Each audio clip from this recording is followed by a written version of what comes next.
I'm sure, Nigeria is now the 5th deadliest country in the world. Are you proud of that record?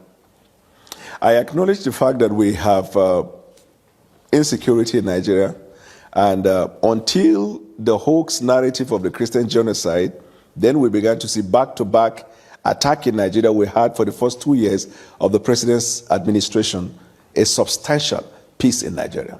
Actually, the number of deaths went up on the president's watch. After this incident of a Christian genocide. And by the way, when did that begin? There is no country of the world today that is free from insecurity. No, there I are agree. parts of London you can't go in the evening.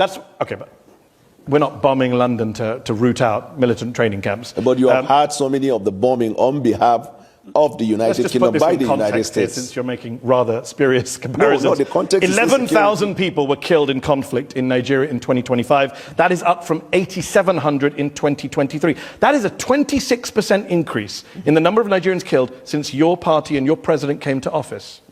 That's a pretty awful record. It's awful.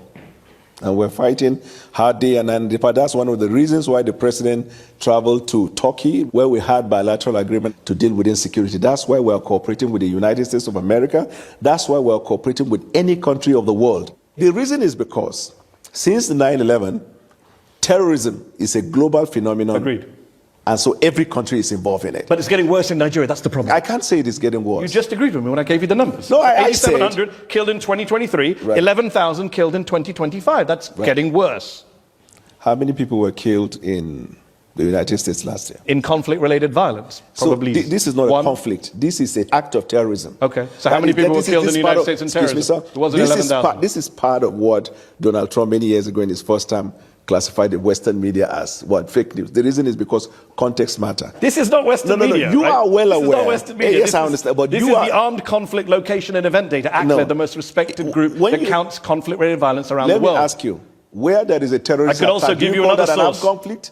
I mean, National Human Rights Commission. This is a Nigerian group. 2,266 people were killed by bandits or insurgents in the first half of 2025. That's more than were killed in all of 2024. You are failing. Amnesty International says you are failing at security. The numbers don't lie.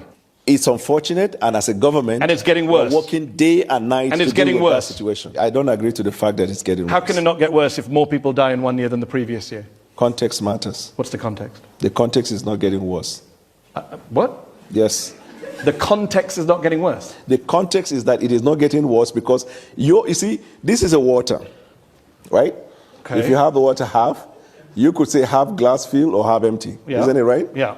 So the Western media always see Nigeria, Africa, and some of the activities in Africa as half empty.